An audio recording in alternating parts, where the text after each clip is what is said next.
and YouTube version. Watch the difference. Good leader still listens, but they're listening to respond. They're not listening to receive. And the difference sounds like this. Your associate says something like, hey, listen, I'm just so stressed. I feel like it's overwhelming. So many calls, so many Zooms, so many things going on.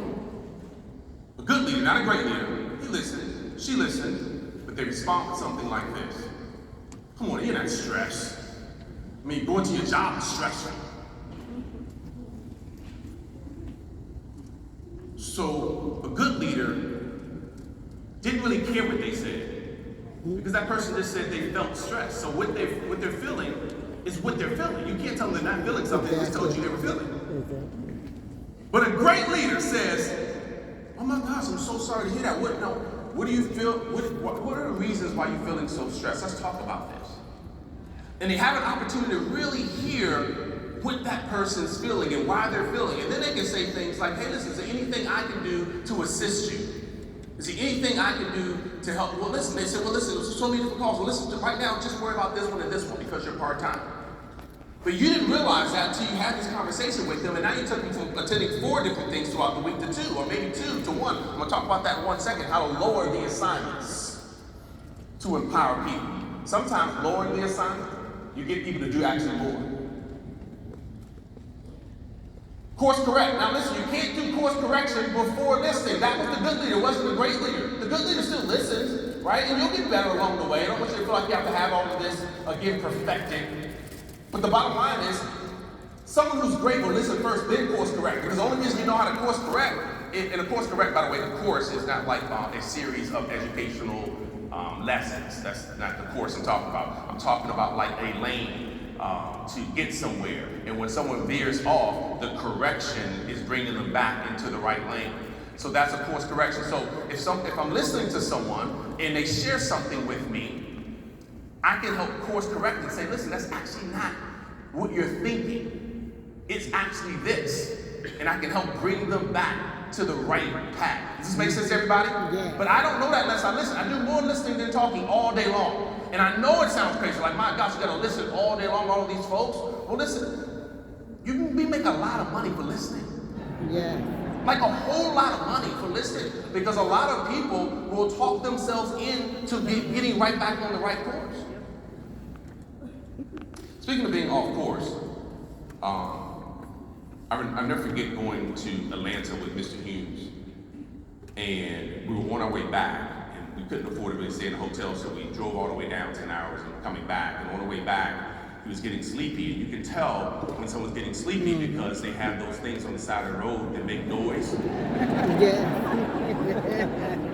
I don't really know what they call it, but it's like that. Yeah. Yeah. So I was falling asleep when the woke me up. Right.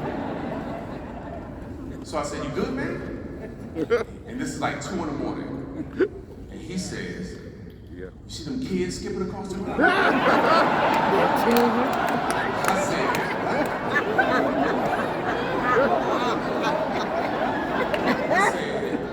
dude, some kids holding hands, skipping across the road. So, pull over. Actually, that's not even true. If you ask him the story, he said, you weren't that worried because you say, hey man, let's pull over, get something to drink, and you gotta keep going. Because I knew I was seeing kids too.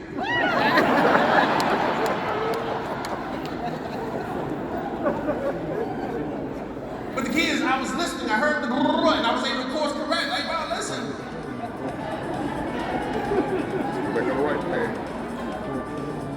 So listen up, is all I'm saying. That's a little joke, but listen up. Because people will tell you when they're just about to quit. They may not say the words, I'm gonna quit. You know how many people we have on our team today that have dreams that we're going to quit?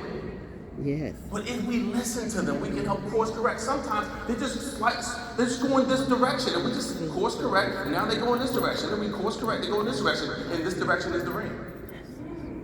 That's all, it's just listening, hearing, just asking questions, so what's going on? Okay. Then share your experiences and share the experiences of others. The reason why, you guys get this? That's why it's so critical to have people in. This is why I encourage the team to join the Zoom. Hey, listen, I don't see you on the Zoom yet.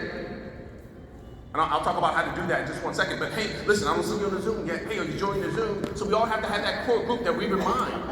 This is how they get to share in the experience, but also share my own experiences. But remember I said in the beginning that you can actually be a 2 and have an 8 on your team. Here's how this works. And the same thing in sharing your experiences and sharing the experiences of others. I either share celebratory stories or warning stories. Celebratory stories or warning stories. I tell stories about people who've consistently plugged in and the success that they've had.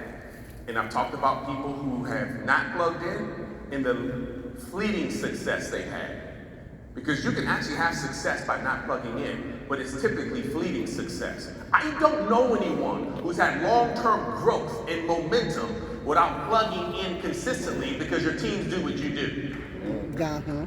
And so because when I do that,